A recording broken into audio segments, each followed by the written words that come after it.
واضح رہے کہ یہ سن 2015 میں حکومت پاکستان کی شکایت پر اقوام متحدہ نے افریقہ سے تعلق رکھنے والی 2 NGOs کی منظور شدہ حیثیت ختم کر دی تھی، کیونکہ انہوں نے اقوام متحدہ کے فورم پر پاکستان کے خلاف متنازع بیانات دیے تھے۔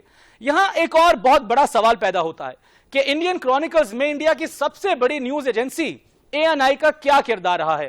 یہاں یہ بتانا ضروری ہوگا کہ معتبر انڈین جریدے کا اور ANI کا اور انڈین حکومت اور انڈین خفیہ ایجنسیوں کے درمیان تعلقات پر مضمون شائع ہوتے رہے، اور بعد میں بتایا گیا کہ ANI کے سربراہ سنجیو پرکاش کی اہلیہ سمیتا پرکاش کے والد نے انڈیا کے 4 سابق وزراء اعظم کے ساتھ بطور حکومتی ترجمان کام کیا، اور اس کی مدد سے ANI کی حکومتی حلقوں میں بہت زیادہ پہنچ رہی۔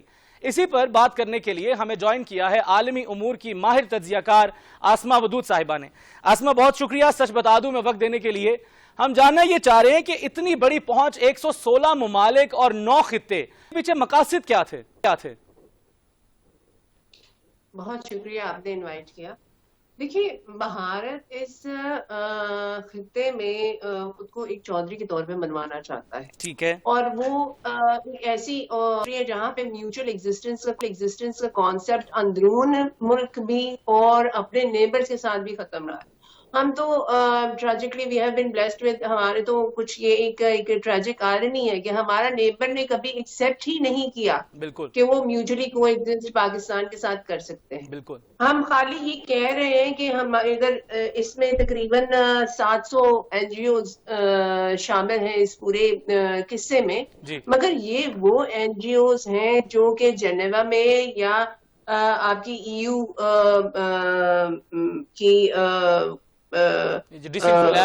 EU کے سامنے آپ کی پروٹیسٹ کرتے نظر آتے ہیں ان مسئلوں سے جو کہ بیسکلی جن کا پیوٹ جو ہے وہ انڈیا ہے، چاہے وہ آپ کا بلوچستان ہو، چاہے وہ گلگت بلتستان کے بردرہڈ آرگنائزیشنز ہوں، جو کہ آپ جن کا ایک پرورٹڈ انٹرسٹ ہے پاکستان کی ویل بینگ کو ہرٹ کرنا، ٹھیک ہے، ایک ایکتا جو ہماری درمیان میں ہم تو ایک کوہیژن میں رہنے والے ملک ہے پاکستان۔ ماشاءاللہ اگر آپ اس پروپیگنڈے کے کانٹینٹ کو دیکھا جائے نا، تو جو بھی کانٹینٹ باہر پرووائڈ کیا جاتا ہے جس سے بعض اوقات ہم لوگ بینگ پاکستانی حیران ہو جاتے ہیں کہ ہم تو اس پاکستان میں رہتے ہی نہیں جس کے بارے میں پوری دنیا میں یہ ٹرمپٹ پیٹا جا رہا ہے، وہ سب کانٹینٹ یہاں سے نکلتا تھا۔ یہ ایک آرگنائز طریقے سے 15 سال میں پاکستان کے خلاف ایک نیریٹو بلڈ کیا گیا ہے، جس سے ہمیں دور کیا گیا ہے ہماری آئیڈینٹی سے، ہماری پہچان سے۔ جو ہم ہیں وہ ہم لوگوں کو پراپر طریقے سے کمیونیکیٹ نہیں کر سکے کیونکہ ان کی آنکھوں پہ یہ کرٹن سا ڈال دیا گیا، اور اس حوالے سے ہماری بھی یہاں پہ کوتاہی آ جاتی ہے۔ آپ دیکھیے کہ ہم نے اپنی نیریٹو بلڈنگ یا اپنے سائڈ کی کہانی لوگوں کے سامنے بیرون ملک جو ہے باڈیز ہیں یا دنیا کے سامنے اپنی کہانی، اپنا پرسپیکٹو ایک فراغت کی ہابی کے طور پہ رکھ چھوڑا۔ ہم اس سے کنسسٹنٹلی ایک پراپر پلاننگ کے ساتھ اور ایک کنسسٹنٹ طور پہ نہیں رکھتے، ہم کبھی بھی اپنا نیریٹو بلڈنگ نہیں کرتے۔ اور آپ یہ دیکھیے کہ انہوں نے 15 سال کس طرح کنسسٹنسی سے ہمارا امیج، ہماری آئیڈینٹی ڈسٹروائے کی۔ بالکل، اور آج آسمہ ہمارے سامنے ایک بیان سامنے آیا یونائٹڈ نیشنز کے سیکرٹری جنرل انتونیو صاحب کا، اور وہ فرما رہے تھے کہ یونائٹڈ نیشنز جو ہے وہ پاکستان اور بھارت کے درمیان ثالث کا کردار ادا کرتا ہے۔ تو اب یہاں پر سوال یہ پیدا ہوتا ہے کہ اقوام متحدہ تو ضرور ثالثی کرے، لیکن اس سے پہلے تو یہ تسلیم کرنا ضروری ہے کہ جو انڈین کرونیکلز کے نام پر بھارت کا ایک بھیانک چہرہ لوگوں کے سامنے آیا ہے کہ پچھلے 15 سال سے آپ ان گنت ایجنسیز کے تھرو اور ان گنت پلیٹ فارمز کے ذریعے نہ صرف پاکستان بلکہ اپنے دیگر ممالک جیسے چائنا ہے ان کے خلاف آپ ایک پروپوگیٹ کرتے رہے۔ دیکھیے، بیسکلی ٹارگٹ ہی آپ کی EU گورننگ باڈیز اور آپ کی یونائٹڈ نیشن رہی ہے، ان لوگوں کا ان کا بیسکلی پرسیپشن بلڈنگ ہی اپنے نیبرنگ کنٹریز کے حوالے سے، پاکستان، چائنا، اس کے علاوہ ٹائم اینڈ اگین جن سے تعلقات خراب ہوئے ان کے حوالے سے ایک پرسیپشن بلڈنگ یونائٹڈ نیشن میں اور EU میں کی گئی ہے۔ تو آپ کیسے ایک فالس پرسیپشن کے بیس پہ آپ کہیں کہ ہم تصفیہ کرواتے ہیں یا ہم بیچ میں میڈییشن کرواتے ہیں، یہ تو ممکن ہے نہیں ہے نا. آپ کے خیال میں جو ہماری ایک امیج ہے، جو آپ کے پاس پرابلم اسٹیبل کیے گئے ہیں آن دا گراؤنڈ، شاید ان کی اگر وہ مکمل طور پہ فالس نہیں ہے، تب بھی ان کی انٹینسٹی اس لحاظ سے نہیں ہے جس طرح آپ کو پروپوگیٹ کی گئی ہے. تو بالکل آپ جب تک on the ground facts and figures gather نہیں کریں گے، آپ کبھی بھی ایک انصاف کی بیسس پہ میڈییشن نہیں کروا سکتے. یہ بالکل ایسا بات آپ کو ایکسیپٹ کرنی پڑے گی کہ اس علاقے میں بیسکلی اگر آپ، I am sorry if I am using very strong word, مگر میوچل ایگزسٹنس کو جتنی ٹھیس ایک اور اس حوالے سے جتنا فتنہ اس پورے ریجن میں جی انڈیا کی جانب سے کیا جاتا ہے، اس کو کنڈیم کرنا سب سے پہلی سیڑھی ہوگا بالکل ٹھیک کسی ہے. بھی قسم کی میڈییشن، کسی بھی قسم کی پیس یا ہارمنی اس علاقے میں انشور کرانے کی بھی. بالکل ٹھیک ہے. اور واپس آتے ہیں اسی انڈین کرونیکلز کے اوپر جو یورپین یونین کی ڈس انفو لیب نے شائع کیا. اس میں ایک اور چیز بڑی اہم سامنے آئی آسما، اور اس میں یہ ذکر کیا گیا کہ بھارت کی سب سے بڑی جو نیوز ایجنسی ہے وہ بھی اس میں ملوث پائی گئی. اور مختلف طریقوں سے ہم نے یہاں پر ذکر کیا کہ جو اس نیوز ایجنسی کے جو چیئرمین ہیں پرکاش صاحب اور ان کی زوجہ محترمہ، اور وہ بھی اور ان کے والد بھی بھارت کی گورنمنٹ میں پراپرلی اسٹیک ہولڈرز رہے. اور وہ اس انداز سے اس سے مراد یہ ہے کہ پھر اس کا مطلب ہے کہ ایک بڑے منظم انداز سے اس ساری تحریک کو لے کے چلا گیا. دیکھیے جی، وہاں کے میڈیا کی تو ہم بات ہی نہیں کر سکتے نا، وہ تو ایک علیحدہ جانرا ہے میڈیا کا، پوری بالکل دنیا صحیح. کے لیے وہ حیرانی کا باعث ہے. آپ دیکھیے ایک flash point, nuclear flash point ہے نا یہ، بالکل پوری دنیا کے لیے خطرہ ہے. دو کنٹریز جو کہ نیوکلیر پاور ہے، کشمیر بیچ میں ایک پوائنٹ آف کنسرن ہے جس میں دونوں آمنے سامنے ہیں. اس جگہ پہ مودی صاحب کے الیکشن کے لیے میڈیا نے ایک وار پرووک کروا دی. ٹھیک ہے، آپ اس سیناریو میں دیکھیں نا تو یہ تو پینٹ ہے اس میڈیا کے لیے. بالکل. تو وہ جو ارناب گوسوامی کے لیکس تھے، واٹس ایپ چیٹس، اس میں بھی یہی چیز واضح ہوئی تھی. ایگزیکٹلی، ان کے لیے تو یہ پینٹ ہے.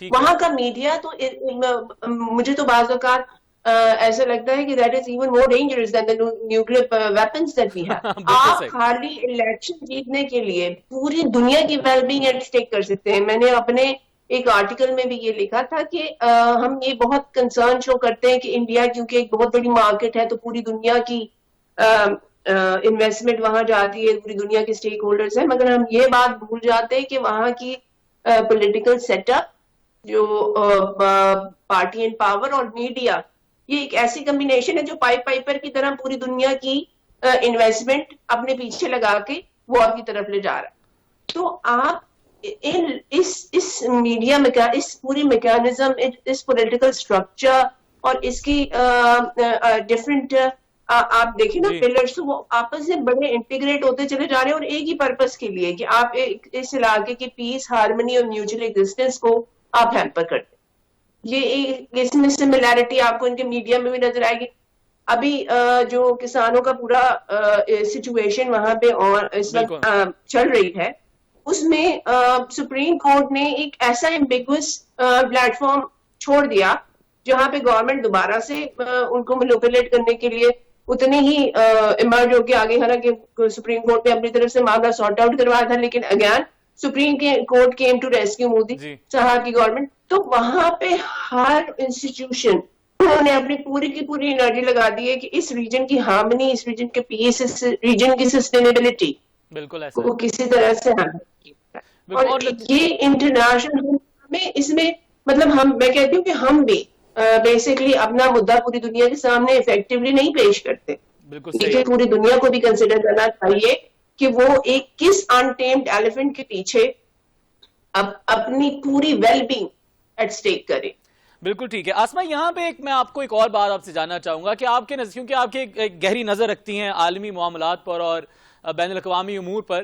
پاکستان نے ایک ڈوزیئر تو پریزنٹ کیا تھا اقوام متحدہ میں, اور اس کے بعد سے ہماری جتنی بھی ڈپلومیسی رہی اور فورن فرنٹ پر ہم جتنا کام کرتے رہے, ہم بھارت کا جو چہرہ تھا ہم تو اقوام عالم کے سامنے لاتے رہے, لیکن اس کے بعد پھر جتنی ہائپ اور جتنی مشہوری یہ پاکستان کے ڈوزیئر کو اتنی نہیں مل پائی جتنی یہ انڈین کرونیکلز کی باری سامنے آیا. تو آپ کو لگتا ہے کہ اس سے پاکستان کا کیس مزید مضبوط ہوا ہے؟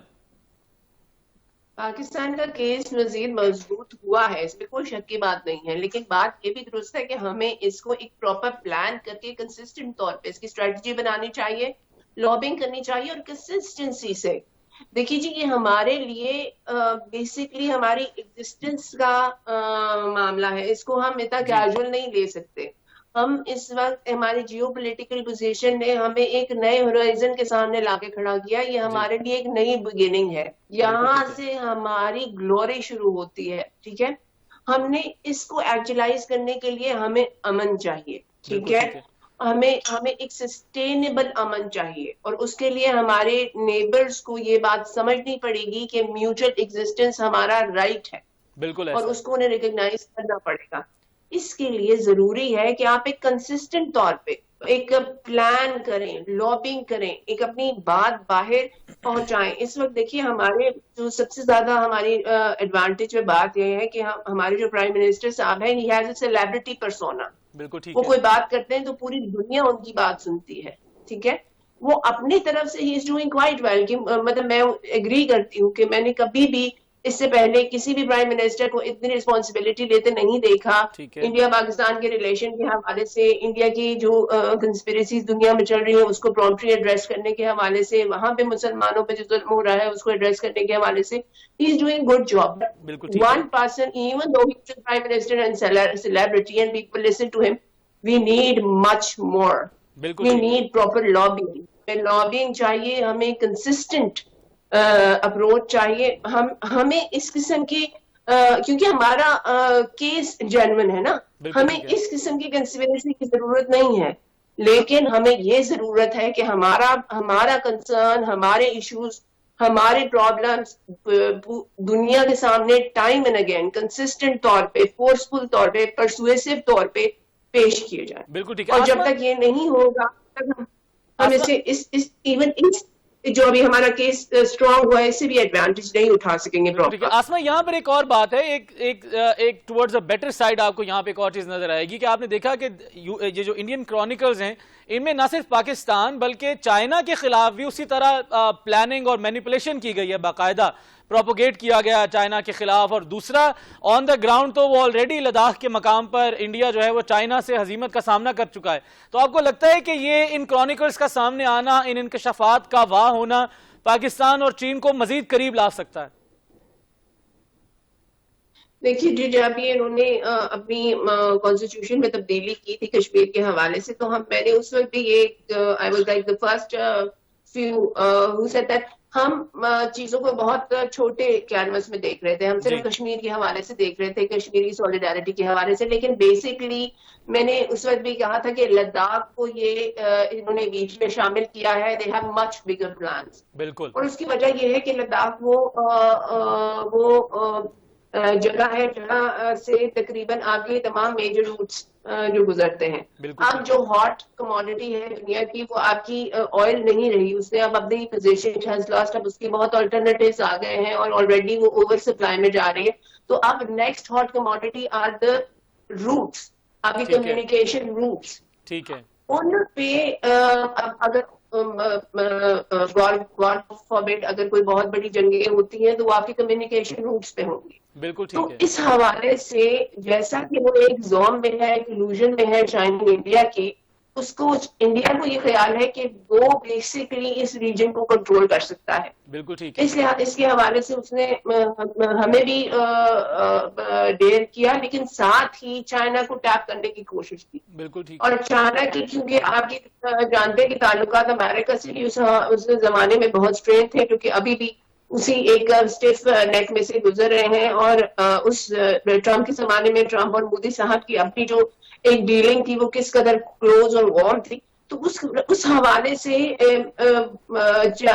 انڈیا خود کو کمپیٹیٹر سمجھنے لگا تھا، اکنامک کمپیٹیٹر سمجھنے لگا چائنا کا. بالکل ٹھیک ہے. تو ہم اس بات کو پھر اگین میں کہوں گی کہ ہمیں مائکرو کازم میں نہیں دیکھنا چاہیے، اس کو بگر کینوس میں دیکھنا چاہیے. یہ صرف پاکستان کا نہیں ہے، یہ صرف پاکستان سے کنسرن نہیں کرتا، یہ ہماری ویلبنگ نہیں ہے، یہ ہماری کوئی ایگزسٹنس نہیں ہے، یہ ریجن جو ہمارا ہے اس وقت، یہ پورا ایک سونے کی چڑیا دوبارہ جیسے پہلے ہوا کرتا تھا نا، دوبارہ وہی اس کی سگنیفیکنس ہو گئی. اور ریجن کی کا فیٹ جو ہے وہ ایک ایسی کنٹری جو کہ میوچل ایگزسٹنس میں بلیو نہیں کرتی. They want to take over economically اور تھرو conspiracies اور تھرو مینوورز، اس کی وجہ سے خطرے میں پڑ سکتا ہے. بالکل ٹھیک. یہ بات دنیا کو آسما ایک آخری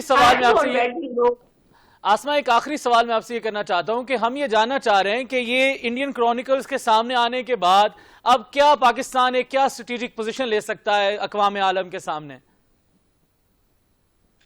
دیکھیں جی، اب تو سچویشن ہمارے لیے بہت ہی ایزی رہی ہے، ہو گئی ہے. اب تو ہم نے ہمارے پاس، کیونکہ یہ اگر ہم نے کیا ہوتا نا تو ہمیں اس کے ہزاروں پروف دینے پڑتے. بالکل ایسا یہ بیسیکلی ہم نے نہیں، اس میں ہماری انوالومنٹ نہیں ہے. یہ ایک انڈیپینڈنٹ باڈی نے کیا ہے جس کے بارے میں جس میں آپ کی یونائٹڈ نیشن اور EU بھی اتنا ہی ٹرسٹ کرتے. لیکن اس میں بھی ایک عالمی خبر رضا ایجنسی جو تھی، اس نے جب اس پہ کامنٹ کیا تو اس میں بھی انہوں نے وہ قریب سے ہو کر گزر گئے کہ بھائی اس میں ابھی تک یہ ثابت نہیں کیا جا سکا کہ اس میں ڈائریکٹلی کون ملوث ہے. تو یہ تو پوری دنیا کو نظر آ رہا ہے کہ اس میں بالواسطہ یا بلا واسطہ کون ملوث ہے. دیکھیے جی، یہ ان چیزوں کو تو ہمیں ایڈریس بھی کرنا پڑے گا، فیس بھی کرنا پڑے گا اور کاؤنٹر بھی کرنا پڑے گا. ہم نے بہت عرصے اپنا جو فورن فرنٹ ہے اس کو آن اٹس اون چھوڑا ہے. وہ اس پہ اتنی محنت نہیں کی گئی جتنا کہ ہمیں ضرورت ہے، ہمارے سروائیول کے لیے ضرورت ہے. بہت عرصے تک ہمارے پاس فورن منسٹری تک نہیں تھا.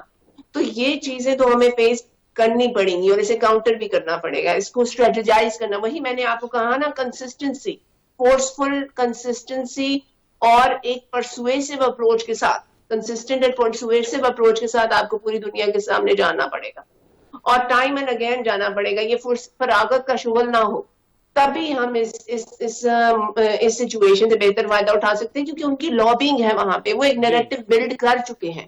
انہوں نے ایک ہمیں ڈیمونائز دنیا کے سامنے جیسے وہ کرنا چاہتے ہیں، وہ پچھلے 15 سال سے کرتے چلے آ رہے ہیں. وہی میں نے کہا نا کہ ہمیں بھی اسی کنسسٹنسی کے ساتھ، فورسفل طریقے کے ساتھ، پرسویسو طریقے کے ساتھ دنیا کے سامنے یہ چیزیں رکھنی ہمیں پڑیں گی. بقیہ جو ہم اکنامکلی جس طریقے سے ہم لیگ بیک کرتے ہیں اور ہم سمجھتے ہیں کہ شاید انڈیا ایک اٹریکٹیو مارکیٹ ہے جس کی وجہ سے دنیا کی طرف انکلینیشن ہوتی ہے، تو ہم بھی اسی ڈائریکشن میں جا رہے ہیں. یہ دونوں فرنٹ آپ کو سائملٹینیسلی ایڈریس کرنے پڑیں گے، تبھی ہم اس کو ایک بہتر طریقے سے ایکچولائز اپنے فیور میں کر پائیں گے. جی بہت شکریہ. ہمارے ساتھ موجود تھیں بین الاقوامی امور کی ماہر تجزیہ کار آسما ودود صاحبہ، اور ان کا یہی کہنا تھا کہ جب تک پاکستان خارجہ کے محاذ پر مضبوطی سے سامنے نہیں آئے گا، اس طرح کے صورتحال پاکستان کو بارہا اس کا سامنا رہے گا. یہاں پر ایک بریک لیتے ہیں اور بریک کے بعد ذکر کریں گے پاکستان کے اخباروں اور خبروں کی شہ سرخی کھوکھر پیلس کے بارے میں.